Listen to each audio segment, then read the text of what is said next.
नमस्कार, आप देख रहे हैं हल्ला बोल टीवी। मैं हूं अली। अब तेजस्वी यादव खुद कराएंगे तेज प्रताप यादव की परिवार और पार्टी में एंट्री। आइए इस बारे में विस्तार से जानते हैं हल्ला बोल टीवी के संपादक दीपक शर्मा से। देखिए, तेजस्वी यादव को यह बात अच्छे से समझ आ गई है 25 सीटों पर पार्टी के सिमटने के बाद कि तेज प्रताप यादव को पार्टी से और परिवार से अलग करने से उन्हें कोई फायदा नहीं हुआ, उल्टे नुकसान हुआ। अगर तेज प्रताप यादव उनके अनुष्का यादव प्रकरण के बावजूद पार्टी और परिवार में रहते तो फायदा ही होता, नुकसान नहीं होता। यह बात लालू प्रसाद यादव को भी समझ में आ गई है, यह बात राबड़ी देवी को भी समझ में आ गई है और यह बात तेजस्वी यादव को भी समझ आ गई है, क्योंकि तेज प्रताप यादव ने तेजस्वी यादव का लीडरशिप मान लिया था। उन्होंने तेज प्रताप यादव ने तेजस्वी यादव को नेता मान लिया था और खुद को सारथी के रूप में स्वीकार कर लिया था। वे हमेशा कहते थे कि मैं सारथी हूं, तेजस्वी अर्जुन है, मतलब राजा तेजस्वी बनेगा, ये उन्होंने मान लिया था।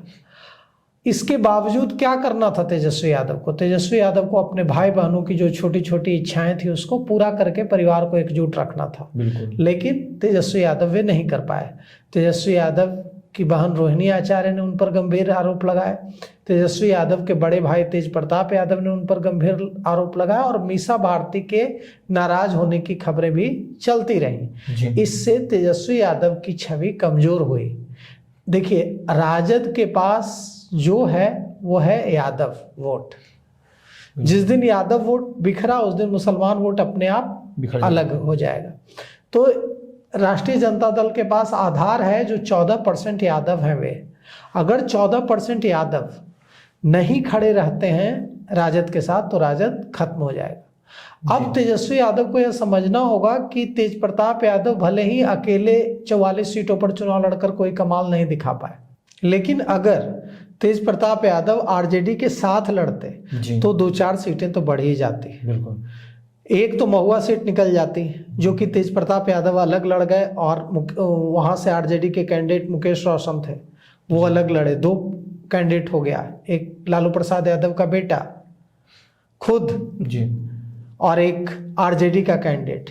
वोट बिखरा, तेजस्वी यादव का प्रचार भी काम नहीं आया। तेजस्वी यादव तेज प्रताप यादव के खिलाफ प्रचार भी करने गए थे। और देखिए, परिवार का तो सॉफ्ट कॉर्नर है ही। राघोपुर में राबड़ी देवी ने क्या कहा था? राघोपुर में राबड़ी देवी ने कहा था कि पार्टी से निकाल दिया है लोग, परिवार से निकाल दिया है, दिल से थोड़े ही निकाले हैं। चाहते हैं कि वो चुनाव जीते, मेरा आशीर्वाद उसके साथ है। तो लालू प्रसाद यादव राबड़ी देवी पर दबाव बना पाते तेजस्वी यादव अगर उनको 100 सीटें, 70 सीटें, 60 सीटें जीत गए होते हुए। लेकिन 25 सीटों पर जीते हैं वे। एक तरह से दुर्गति हो गई राष्ट्रीय जनता दल की।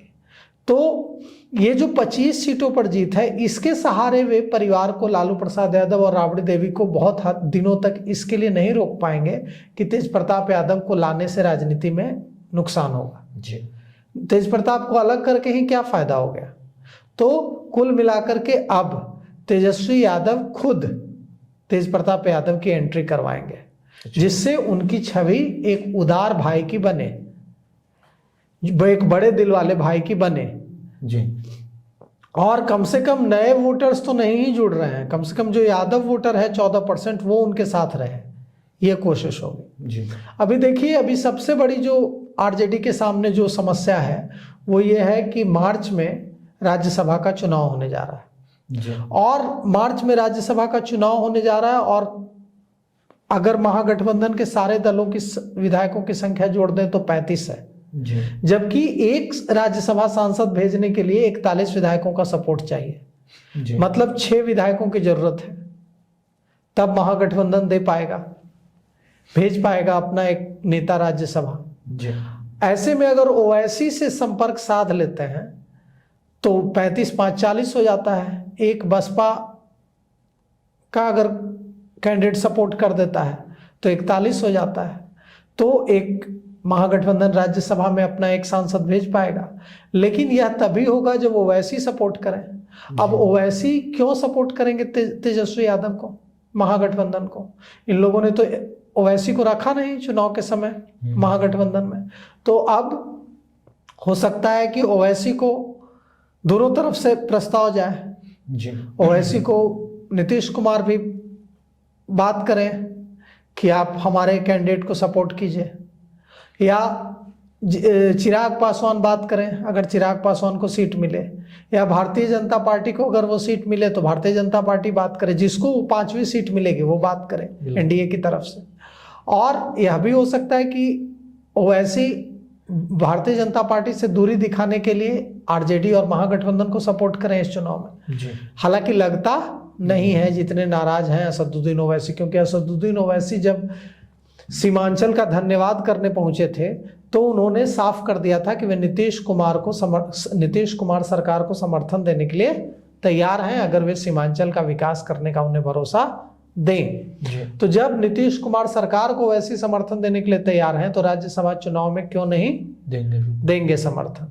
और सबसे अच्छी एनडीए के साथ बात यह है कि उनके पास 3 ही विधायक कम हो रहा है। अगर वे आईआईपी पार्टी के आईपी गुप्ता, बसपा के 1 विधायक 2 को तोड़ लें अपने तरफ, तोड़ना भी नहीं है, उनका वोट ले लें, वो तो अलग पार्टी है, वो तो किसी पार्टी किसी का हिस्सा नहीं है, तो दोनों अपने मन से वोट कर सकता है। तो अगर ये 2 विधायक दे दे तो 1 विधायक घटेगा। 1 विधायक से क्रॉस वोटिंग किसी पार्टी का करा लेना कोई बहुत बड़ी बात नहीं है। तो कुल मिलाकर के यह भी तय है कि एनडीए ये 5वीं सीट भी जाने नहीं देगा। तो देखिए ये 5वीं सीट पर किसका कब्जा होता है। अब जहां तक बात है तेज प्रताप यादव के जो राबड़ी आवास में जाने और राबड़ी देवी के साथ केक काटने का मामला है, 7 महीने बाद राबड़ी आवास गए हैं तेज प्रताप यादव। इससे एकदम साफ है कि तेज प्रताप यादव भी यह बात समझ रहे हैं कि राष्ट्रीय जनता दल से अलग होकर उनका कोई बहुत भविष्य सुनहरा नहीं है। तो वे भी चाहेंगे कि उनकी वापसी आरजेडी में हो जाए। हालांकि वे कई बार कह चुके हैं, कसम भी खा चुके हैं कि मर जाऊंगा लेकिन वापस नहीं जाऊंगा। लेकिन इसके बावजूद राजनीति में तो कुछ भी असंभव नहीं है। तो पूरी संभावना है कि अब तेजस्वी यादव ही तेज प्रताप यादव की एंट्री करवाएंगे और वो यह दिखाना चाहेंगे कि देखिए मैं उदार हृदय का छोटा भाई हूं, मैंने अपने बड़े भाई को फिर से पूरे सम्मान के साथ पार्टी और परिवार में वापस लाया, उनकी गलतियों को माफ किया और हमारा परिवार एकजुट है। इससे यादव समाज में उनकी स्वीकार्यता बढ़ेगी और यह उनके राजनीति में उनके लिए फायदेमंद होगा ऐसा करना, ताकि लोगों को यह लगेगा कि नहीं ये एकजुट हो रहे हैं फिर से। तो सुना आपने किस तरह से तेज प्रताप यादव की घर में तो एंट्री हो चुकी है, अब परिवार में और पार्टी में होना बाकी है। तेजस्वी यादव इसके लिए सहमत है। इस पूरे मामले को लेकर आपकी क्या राय है, अपनी राय कमेंट्स बॉक्स में जरूर दें।